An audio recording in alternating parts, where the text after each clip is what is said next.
से दूसरे के दुख में उसको सुख मिलता है। महाराज जी का संस्मरण आप लोगों ने सुना ही होगा।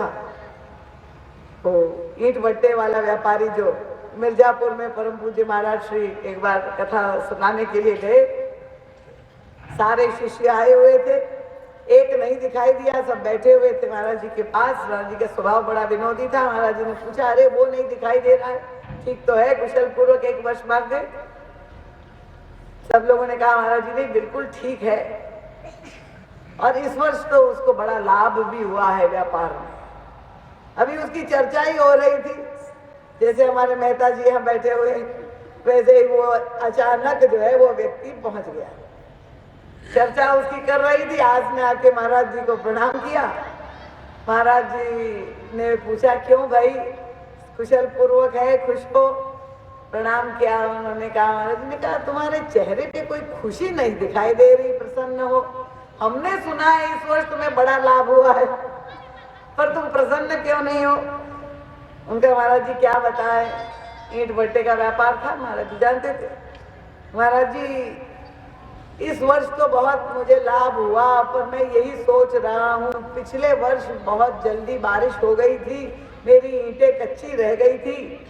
अगर पिछले वर्ष भी इतना लाभ होता तो कितना अच्छा होता।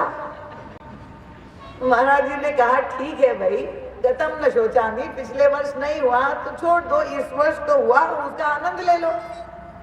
उनका महाराज जी क्या मालूम अगले वर्ष होगा कि नहीं होगा। महाराज जी ने कहा, पहले नहीं हुआ, आगे होगा कि नहीं? अरे छोड़ो आगे की बात, वर्तमान में जियो, तुम्हें इस बार लाभ हुआ, आनंद ले लो। उनका नहीं, मैंने खाक मुझे लाभ हुआ, मेरे पड़ोसी का मुझसे दूना लाभ हुआ।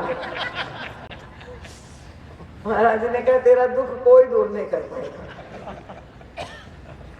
मुझे लाभ हुआ है, उसका मुझे सुख नहीं, पड़ोसी को दूना लाभ, उससे दुख से मेरा मुंह जो है क्लांत है।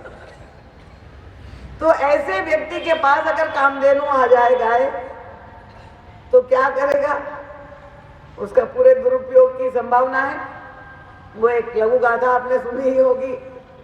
वो एक व्यक्ति बड़ा दुखी था, आत्महत्या करने जा रहा था।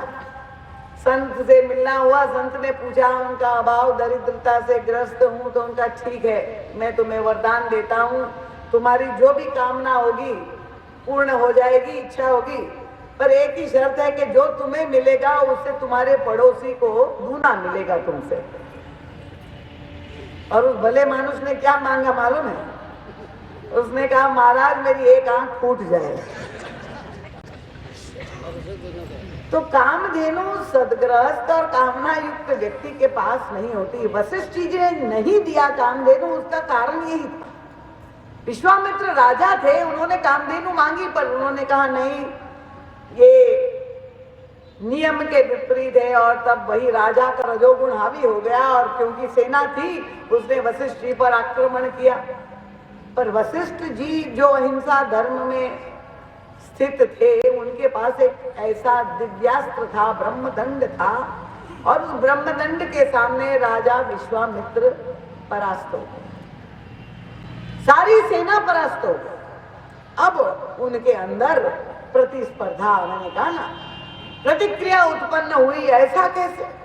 और तब उन्होंने तपस्या का मार्ग स्वीकार किया। तपस्या करके दिव्यास्त्र, साधारण अस्त्र नहीं, देवताओं के पास दिव्यास्त्र थे, वो मैं अर्जित करूंगा। दिव्यास्त्र लेकर के सफल हुआ, प्राप्त हो गए, फिर से आक्रमण किया वशिष्ठ जी की कुटिया पर, और ये सारे दिव्यास्त्र के साथ दोबारा पराजय हुई।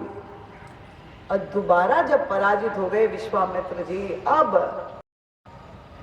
जो क्रोध था, अब दूसरी दिशा मोड़ लिया। उन्होंने कहा है, दिग्बलम क्षत्रिय बलम ब्रह्म तेजो बलम बला, धिक्कार है ये क्षत्रिय बल, एक छात्र तेज नहीं। वशिष्ठ का ब्रह्म तेज के सामने सारे अस्त्र शस्त्र व्यर्थ हो गए। मैं अब ये तपस्या करूंगा और ब्रह्मर्षि पद प्राप्त। और तपस्या कर, और विचित्र महात्मा राजा विश्वामित्र की जो तपस्या है, श्रीमद् भागवत में जो वर्णन है, ऐसी तपस्या की वास्तव में कि ब्रह्मा जी को नीचे प्रकट होना पड़ा, और उन्होंने कहा कि मैं प्रसन्न हूं और मृत्यु लोक के नियम के विपरीत मैं तुम्हें ब्रह्मर्षि पद दे। तो विश्वामित्र जी की कथा यही विचित्र है कि जो पहले हिंसक थे वो अहिंसा धर्म स्वीकार कर लेते। तो उस युग में जो वहां वातावरण बना, परशुराम जी पहले अहिंसक थे, उन्होंने हिंसा स्वीकार की। विश्वामित्र पहले हिंसक थे, वो बाद में अहिंसक बन गए। तो एक महापुरुष हिंसक से अहिंसक बना, तो दूसरा महापुरुष जो है अहिंसक से हिंसक बना। तो प्रश्न ये है कि कौन सा धर्म हमें स्वीकार करना चाहिए, हमारे लिए आदर्श क्या है? क्योंकि धर्म को लेकर के इतना विवाद आज ही नहीं पूरे संसार में चल रहा है, अनादिकाल से चल रहा है। और तब वेद व्यास जी से भी जब पूछा गया उनका समस्या क्या है, हम किस धर्म का पालन करें, तो उनका भाई हमारे लिए धर्म शास्त्र का सबसे प्रामाणिक ग्रंथ है वेद स्मृति। पर वेद की समस्या क्या है, वेद भी 4 है, एक नहीं। तो उनका ठीक है 4 है तो छोड़ दिए, स्मृतियां तो है, उनका स्मृति की संख्या 108 है। तो क्या करे, अब किसका अनुगमन करे? कोई एक ग्रंथ हो, कोई एक देवता हो तो हम एक का अनुगमन करे। पर क्या है उनका, श्रुतिर विभिन्ना स्मृत्यश्च भिन्ना। तो अब क्या करें, उनका महापुरुष जो करते हैं, ग्रंथों को छोड़ दीजिए, महापुरुष को देखो, उनके जीवन में जो उनका आचरण है उसका अनुगमन करो। महाजनो ये न कतश्च पंथा, श्रीमद्भागवत में वेदव्यास।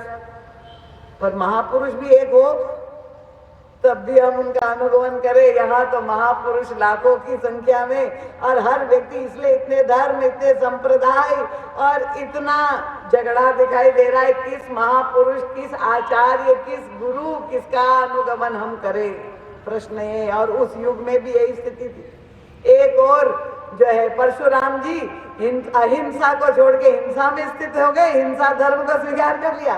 उसी समय में विश्वामित्र जी जो हिंसक थे, उन्होंने अहिंसा धर्म को स्वीकार किया। ऐसे समय में भगवान श्री राम का प्रादुर्भाव। श्री राम किंकर प्रभु